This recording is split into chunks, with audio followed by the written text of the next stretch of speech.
नमस्कार। स्वागत है आप सभी का हमारी क्लास में। क्लास शुरू करने से पहले एक क्वेश्चन आपके लिए कि शुरुआत में क्या था इस पृथ्वी के ऊपर। जब पृथ्वी बनी, जब आग का गोला था, ठंडी हुई, फिर पेड़ पौधे आए, लेकिन जब हम सभ्यताओं का इतिहास पढ़ना शुरू करते हैं तब आपको क्या क्या चीज़ें मिली होगी।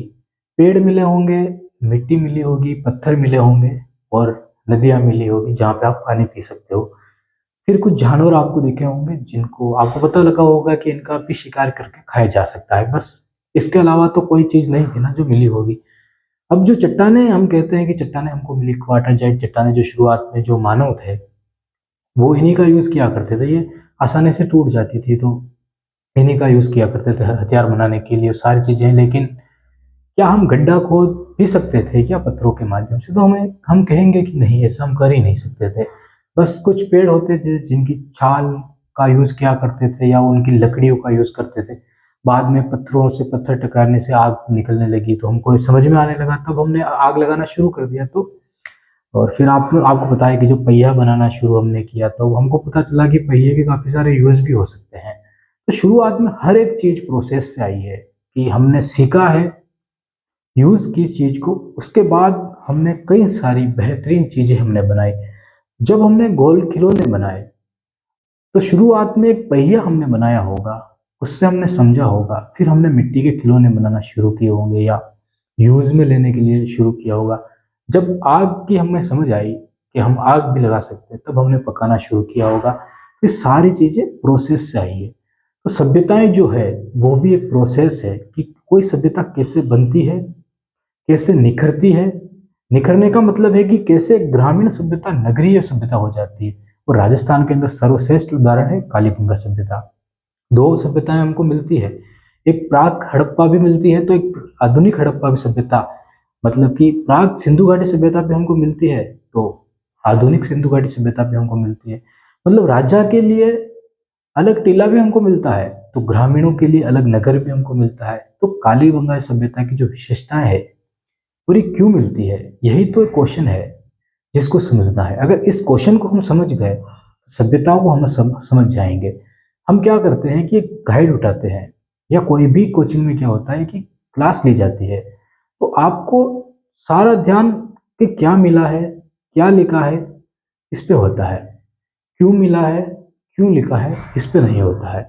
हम कोशिश कर रहे हैं कि हर एक चीज को समझाया जा सके, हर एक पॉइंट को समझाया जा सके। अब मान के चलिए कि कालीबंगा जो सभ्यता है, आज से पहले इस लाइन को आपने नहीं पढ़ा होगा, ना सुना होगा। जो कालीबंगा सभ्यता है वो सभ्यता ताम्रयुगीन भी है, कांस्य युगीन भी है। राजस्थान की सबसे बड़ी सभ्यता है, सबसे अच्छी सभ्यता है। तांबा भी है, कांसा भी है। तो क्या लोगों ने पत्थरों का इस्तेमाल करना बंद कर दिया? जो भट्टियां हमको मिली है, जो यज्ञ स्थान हमको मिले हैं, वो तो पत्थरों के ईंटों के बने हुए थे। तो उन्होंने पत्थर को भी सजाए रखा, संभाले रखा। उन्होंने तांबा का भी यूज किया, कांसा का भी यूज किया। तो हम ये नहीं कह सके कि जो ताम्रयुगीन सभ्यता है उन्होंने पत्थर का यूज करना बंद कर दिया, तो नहीं किया। मतलब एक कालीबंगा सभ्यता है जहाँ पे गुड़ लिपि हमको देखने को मिलती है। समझेंगे आगे आने वाली सभ्यता, काली बहुत बड़ी सभ्यता है, काफी गहराई से समझनी पड़ेगी, लेकिन शुरुआत है तो ये बातें ध्यान होनी चाहिए। अब सिर्फ हमने कालीबंगा सभ्यता को तांबा और कांसा के जो औजार, पत्थर, खिलौने मन के जो हमको मिले हैं उनके माध्यम से हमने पूरी कहानी गढ़ दी। सच्चाई ये है कि हमको वो लिखा हुआ समझ में नहीं आया अभी तक हम नहीं समझ पाए कि कालीबंगा में क्या लिखा हुआ है।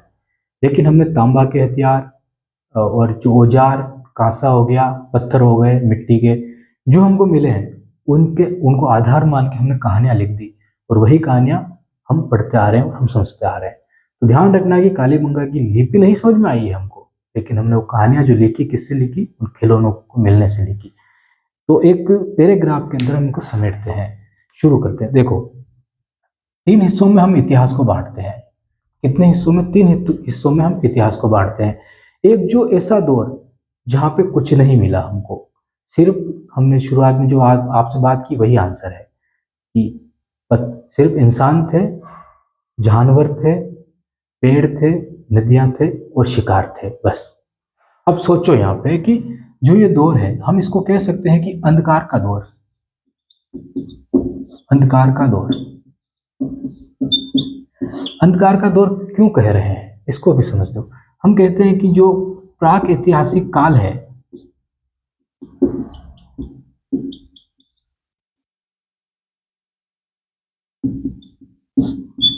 प्राक ऐतिहासिक काल है, समय बाद में लिखेंगे लेकिन इसको समझना। प्राक ऐतिहासिक जो काल है, हम सुनते हैं समझते हैं कि ये दौर था। अब हमने अंधकार का दौर क्यों कहा? इसलिए कहा कि यहाँ पे ना तो लिखा गया कुछ, ना पढ़ा, लिखा ही नहीं तो पढ़ेंगे क्या, ना पढ़ा और ना समझा।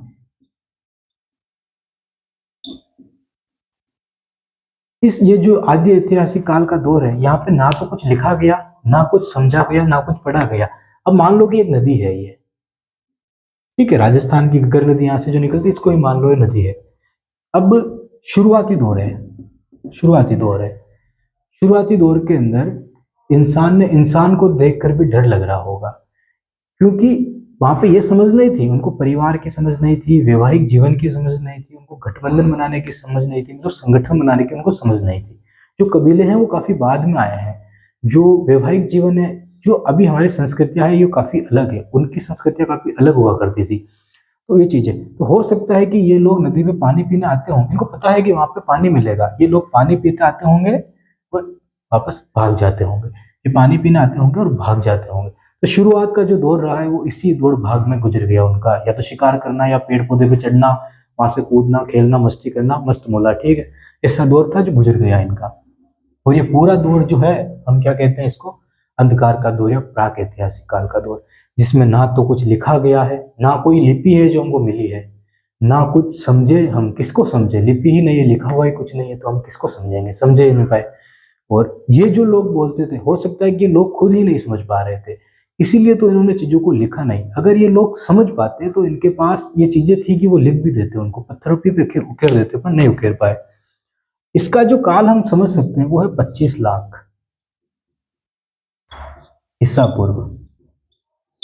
और एक चीज और है कि हमको रामायण पढ़ी होगी, महाभारत पढ़ी होगी, तो एक सिंपल सी बात कही जाती है कि आज से 10,000 साल पहले मानव का जीवन काल माना जाता है, ठीक है, क्योंकि इससे पहले हमको कोई एग्जाम्पल नहीं मिल रहा है इन लोगों का। क्या मिला हमको? अंधकार का युग था, इनके बारे में सिर्फ कल्पनाएं की है हमने और कुछ नहीं समझा है।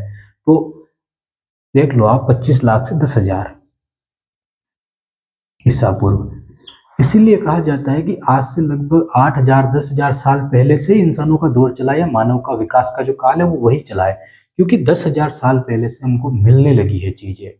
अब क्या मिलने लगा है वो हम देखते हैं, लेकिन एक बार आप इसको लिख लीजिए, अंधकार का दौर, प्राक ऐतिहासिक काल, ना तो लिखा गया कुछ, लिखा ही नहीं गया, तो ना तो कुछ पढ़ा गया और ना कुछ समझा गया। बस एक पत्थर था इनके पास जिससे वो शिकार किया करते थे, या ये नदियां थी जहाँ पे पानी पीने आते थे और भाग जाते थे वापस। ऐसा ही दौर इनका चल रहा था।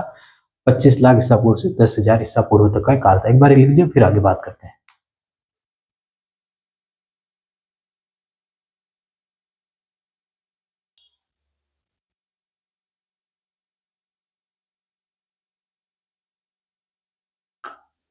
एक नदी बना देना ऐसे, और उस पर लिख देना, और लिख देना कि सभ्यताएं हमेशा नदी के किनारे ही बसा करते थे, लेकिन पहले इनको ध्यान नहीं था कि हमको सभ्यताएं भी बसानी है। बाकी अगर ये लोग वहां पे रहना शुरू कर देते इकट्ठे, तो ये अपने पदचिन्ह छोड़ते। अब पदचिन्ह क्या है जो इनकी बात हम बाद में करेंगे। यहाँ पे लिखने के बाद हम आगे बढ़ते हैं। 3 भागों में इतिहास को बांटा जाता है, ठीक है, 3 भागों में इतिहास को बांटा जाता है। जैसे आधुनिक इतिहास जो अभी तक चल रहा है, या एक पुराना इतिहास, और एक मध्य का इतिहास जो राजा महाराजाओं का दौर था वो। अब देखो, दूसरी हम बात करते हैं आद्य ऐतिहासिक। आद्य ऐतिहासिक काल ये क्या है, इसको कैसे समझ सकते हैं? हमने कहा कि शुरुआती दौर में हमको कुछ नहीं पता है, अंधकार का दौर है। अब इस दौर में हमको पता तो चला है, हमको पता चला है इस दौर के अंदर, और यहीं से राजस्थान को समझना आप शुरू करोगे, बारीकी से समझना शुरू करोगे। ये लाइन जो आपकी अटक रही आज पूरी हो जाएगी, देखना इसको। आद्य ऐतिहासिक काल का है कि गुड़ लिपि यहाँ पे हमको मिली, गुड़ लिपि मिली, कठिन लिपि मिली, हम नहीं समझ पाए, और ये हमारी नाकामयाबी नहीं है। जो इतिहासकार थे जिन्होंने हमको चैलेंज दिया था कि हम समझ लेंगे, वो नहीं समझ पाए, तो ये उनकी नाकामयाबी है, ठीक है, कि वो नहीं समझ पाए।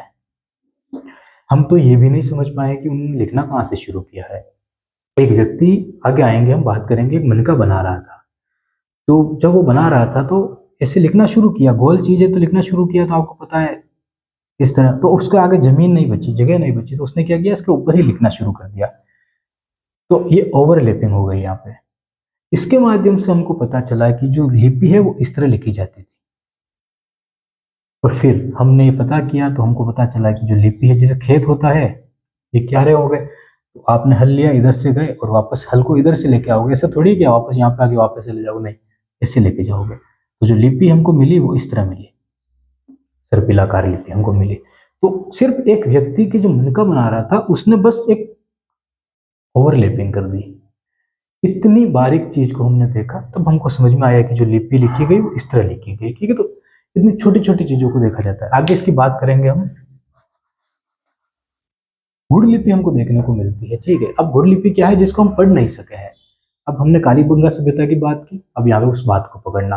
कालीबंगा सभ्यता में तांबा भी मिला है, कांसा भी मिला है, पत्थर भी मिले हैं और काफी सारे औजार भी मिले हैं। इन सबको मिलाकर अस्थियां मिली है, राख मिली है और चबूतरे मिले हैं। ठीक है, यज्ञ होते थे वो चीजें भी हमको मिली है, शव ग्रह भी हमको मिले हैं, जानवरों को आगे फेंक दिया जाता है वो भी हमको मिले हैं। कालीबंगा को बात करनी है, पढ़ना है, लेकिन यहाँ पे समझना, आदि ऐतिहासिक काल एक ऐसा काल जिसमें लिपि लिखी तो गई लेकिन पढ़ी नहीं गई, पढ़ी नहीं गई, पढ़ी नहीं गई, पहले लिखा गया।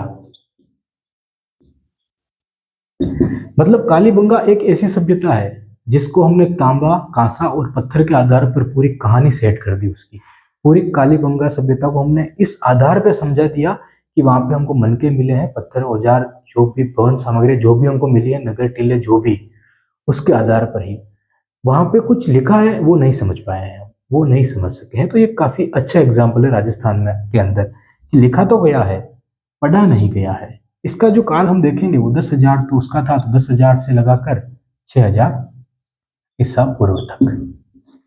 अब सोचो, आप इसको लिख लेना एक बार, उसके बाद आगे बात करते हैं। लेकिन यहाँ पे सोचना कि 6,000 तक की हमने बात की, 6,000 साल के बाद अब जो अभिलेख मिलेंगे आपको, कोई भी अभिलेख मिलेगा, चाहे कोई भी चीजें मिलेगी, वो 6,000 ईसा पूर्व के बाद के समय में ही मिलेगी। मतलब 5,000 ईसा पूर्व, 4,000 ईसा पूर्व सिंधु घाटी सभ्यता हो गई, उत्तर वैदिक काल हो गया, महाजनपद काल हो गया, फिर अशोक, जो राजा आते गए, बिंदुसार हो गया, लट हो गया, ये जो राजा आते गए वो उनके बाद का दौर है। जो लोहा हमको मिला महाजनपद काल में वो इसके बाद का दौर है। ताकतवर हुए उन लोगों ने अभी अपने अभिलेख लिखे, अपने राज्य की सीमाएं तय की, वो सारी चीजें जो की उन्होंने, ठीक है, जो हमारे सामने आता है इतिहास, वो इस 6,000 साल के बाद आता है। वो इस 6,000 साल के बाद की हर एक चीज को हमने लिखा, लिखा हुआ तो जो था उसको पढ़ा, समझा, हमारे सामने रखा। हम कह सकते हैं कि इसके बाद जो दौर आएगा वो प्रकाश का दौर आएगा, प्रकाश का दौर आएगा। पिछली क्लास में सिर्फ हमने बात की थी, आज की क्लास में हमने प्रमाणिक कर दिया इस चीज को। देखो 25 लाख से लगाकर 10,000 ईसा पूर्व तक चीजें प्रमाणिक नहीं थी, कोई आधार नहीं है उनका, सिर्फ कल्पना है कि ऐसा हुआ होगा। क्यों कल्पना की, इसको भी समझो। नदी है ना, ये सारी जो सभ्यताएं हमको मिली है वो सभ्यताएं हमको नदी के किनारे ही मिलेगी, नदी के किनारे ही सभ्यता मिलेगी वो। अब जब हम पाषाण काल पढ़ेंगे और जब हम राजस्थान के अंदर पाषाण काल को देखेंगे तो आप देखोगे कि जो जोधपुर और नागौर है, यहाँ पे इलाका है, उस वहां पे आपको पाषाण काल के मिलेंगे, पत्थर के औजार मिलेंगे।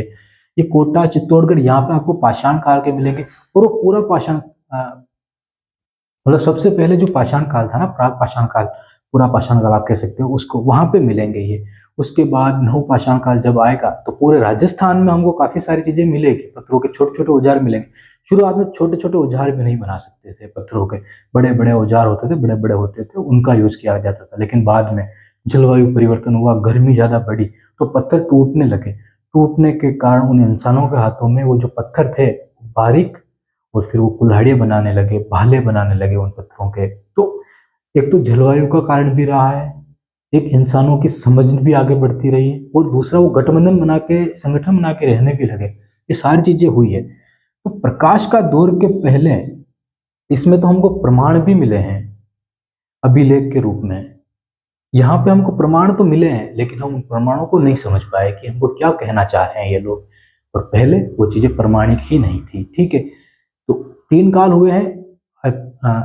प्राक ऐतिहासिक काल, जिसमें हमको क्या, देखो शुरुआत है, शुरुआत जितनी अच्छी समझ पाओगे वो चीजें आसान हो जाएगी। अगर ये चीजें बोरिंग लग रही है तो फिर वो चीजें आसान नहीं होगी, फिर वो किताबी भाषा हो जाती है। उस किताबी भाषा के अंदर हमको ये देखना पड़ता है, रटना पड़ता है कि कालीबंगा में 7 नहीं 8 चबूतरे मिले हैं। एक तो राजा के लिए अलग था और 7 उनके लिए अलग थे, लेकिन वो क्यों मिले हैं, वो क्यों बनाए गए हैं, ये क्वेश्चन है ना हमारे लिए, इसको समझना है हमको। तो ये लोग किस प्रकार से अपना जीवन जीना शुरू करते हैं, तो ये इंटरेस्टिंग चीजें हैं। इनमें अगर ध्यान लगाओगे तो कालीबंगा जैसी 50 सभ्यताएं आपके सामने ला के रख देंगे, आप खोल के रख दोगे उन चीजों को। तो इस तरह की चीजें हैं। तो 3 काल हुए हैं, तीनों कालों में आप देखिए, अंधकार के दौर से शुरू हुए और प्रकाश के दौर की तरफ हम बढ़े। तो 6000 के बाद से लगाकर अब तक एक पॉइंट ऐतिहासिक काल आपको खुद को लिखना है। ये तो लिखा हमने आदि ऐतिहासिक काल, लेकिन अब प्रकाश का दौर चला है। प्रकाश के दौर में आपको सारी चीजें मिलेगी, मतलब आपको प्रमाण मिलेंगे, राजाओं के प्रमाण मिलेंगे, गुलामों के प्रमाण मिलेंगे, किसानों के प्रमाण मिलेंगे, खेती के प्रमाण मिलेंगे, वास्तविक चीजें मिलेगी, उन चीजों पे लिखी हुई चीजें मिलेंगी जिसको आप पढ़ पाओगे। ठीक है, तो ऐसी चीजें, तो प्रमाण आपको मिलेंगे। तीनों दौर हैं, आखिरी वाला है ऐतिहासिक काल का दौर। ठीक है, एक बार लिखिए, उसके बाद आगे बढ़ते हैं।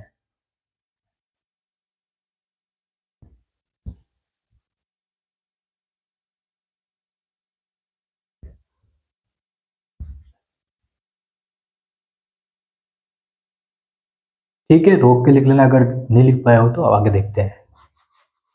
ये तो हमने बात की पूरे इतिहास को लेकर, मतलब चाहे भारत का हो, चाहे दुनिया का इतिहास हो, चाहे कहीं के भी लोग हों, शुरुआत इसी तरह रही होगी उनकी। क्योंकि नदियाँ सब जगह मिलती है, लोग सब जगह मिलते हैं, जहाँ पे नहीं मिलते वहाँ पे लोग नहीं मिलते। रेगिस्तान में काफी कम जनसंख्या मिलती है, 60% पे सिर्फ 40 ही मिलती है। लेकिन अब समझते हैं, अब राजस्थान की तरफ हम लौटते हैं, क्योंकि हमारा जो फोकस है वो राजस्थान के ऊपर ही होना चाहिए।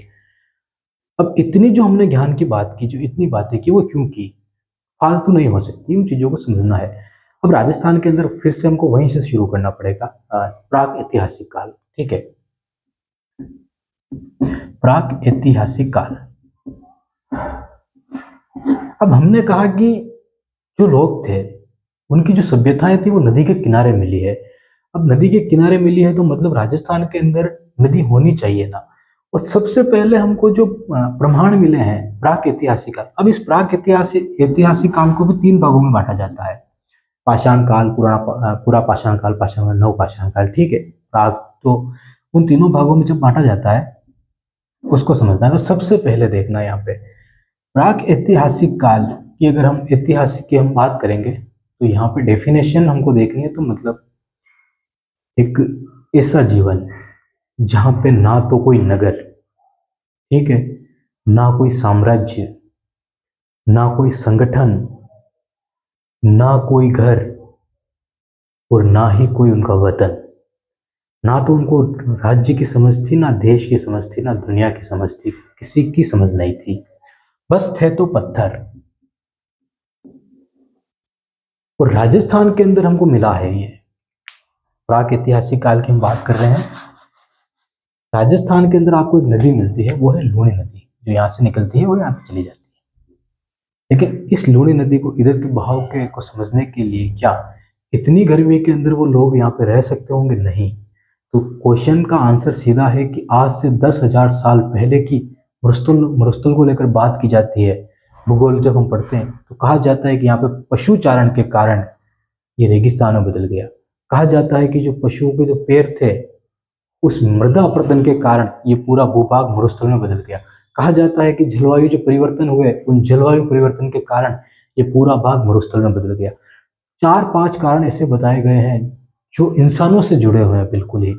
तो इंसानों से जुड़े हुए कारण है, और हमको कहा गया है कि पशुचारण के कारण यहाँ पे ये जंगल बदल, मतलब जंगल जो था ये किसमें बदल गया, मरुस्थल में बदल गया। तो मतलब पशुचारण था तो मनुष्य थे, मनुष्यों ने पशुओं को पाला है, तो फिर चराया है उनको। ठीक है, चाहे उन्होंने दूध प्राप्त करने के लिए, शिकार करने के लिए पाला होगा, फिर बाद में जो भूख लगती मार के खा जाते होंगे, तो चीजें हैं। लेकिन इंसानों ने वहां पे चीजें की है, पशुपालन किया है, तभी तो जाकर ये चीज़ें हैं। तो ये हमको काफ़ी बड़ा प्रूफ डेफिनेशन के रूप में मिला। और ये कहा जाता है कि जलवायु कारण हो, चाहे पशुचारण अत्यधिक पशुचारण हो रहा हो, तो एक नदी है लूणी नदी, ये है जोधपुर और नागौर। जोधपुर और नागौर के अंदर राजस्थान में हमको जो पत्थर जो मिला है यहाँ पे क्वार्टरजाइट,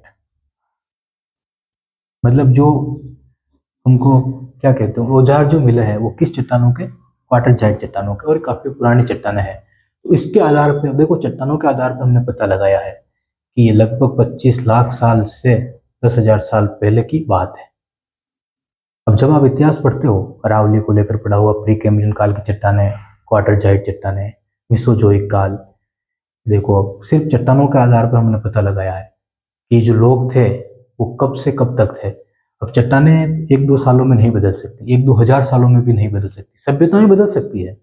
इसीलिए तो सभ्यताएं 10,000 साल से 6,000 साल की जब हमने बात की, तो कितने कम समय में हमने पूरी सभ्यताओं को बदल के रख दिया और हमने पूरा काल बदल दिया। लेकिन हमने यहाँ पे सिर्फ क्वार्टरजाइट चट्टानों के आधार पर पता किया कि जो लोग थे इनसे हथियार बनाते थे, और ये चट्टानें कितनी पुरानी है।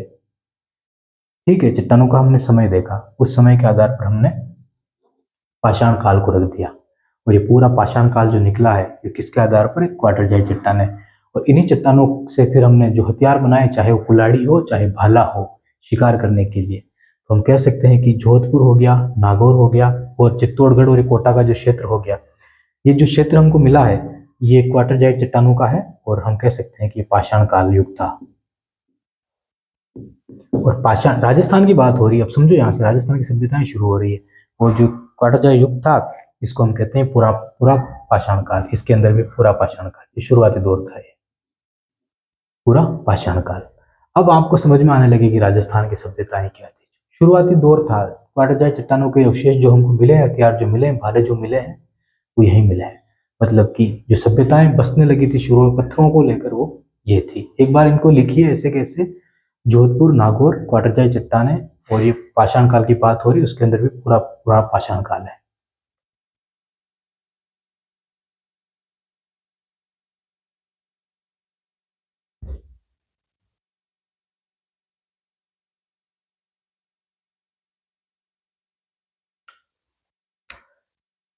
थोड़ी सी बात और कर लेते हैं इनकी। देखो क्वार्टरजाइट, ये चीजें हमको मिल गई, सारी चीजें हमको मिल गई कि जो पाषाण काल में ये दौर था।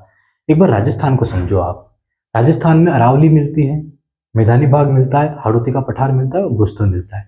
अब आप कुछ साल पीछे जाओ, जब इतिहास नहीं, जब भूगोल आप पढ़ते हो, तो जब भूगोल पढ़ते हो तो शुरुआती दौर में आपको क्या कहा जाता है कि अरावली काफी बड़ी हुआ करती थी, रेगिस्तान पहले जंगल हुआ करता, जो पशुचारण के कारण वो कम पड़ गया, तो अरावली की घनी पहाड़ियां, ठीक है, इधर पूरा जो रेगिस्तान है वो पूरा जंगली इलाका, मैदानी भाग जंगली इलाका, हाड़ौती का पठार जंगली इलाका, एक जंगली इलाका।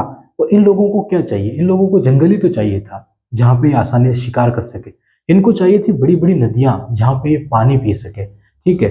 तो ऐसी स्थिति, और इनको चाहिए थे कुछ मैदानी भाग जहाँ पे ये रह सके। अब पहाड़ियों में ये नहीं रह पाएंगे, पहाड़ियों में ये शिकार करने जाएंगे, शिकार करके वापस लौट आएंगे, लेकिन इनको ऐसे इलाके चाहिए थे जहाँ पे ये अपनी सभ्यताएं बसा सके, जहाँ पे ये अच्छा जीवन जी सके। तो आप देखो यहाँ पे जो लूनी नदी है ये पूरी मैदानों से होकर गुजर रही है, ठीक है। यहाँ पे पूरी चंबल नदी है, आप देखिए यहाँ पे जो निकलती है चंबल नदी, ये मैदानी भाग से होकर गुजर रही है। यहाँ से आने वाली जो बनास नदी है, और इधर से जो कोठारी नदी निकलती है, कोठारी नदी की तो भागवत सभ्यता में आगे बात होगी, जो इसके नेक्स्ट वाला जो काल होगा उसको लेकर, लेकिन कोठारी नदी नहीं है अभी, भीलवाड़ा की सभ्यता में जो मिले हैं वो अगले वाले भाग में मिलेंगे।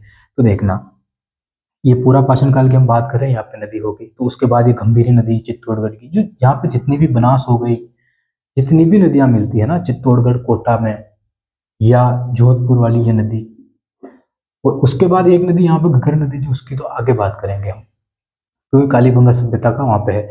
तो शुरुआती दौर है राजस्थान का, और शुरुआती दौर में कहाँ पे साक्ष्य मिल रहे हैं हमको, वाटरजाइट चट्टानों के इस दौर में।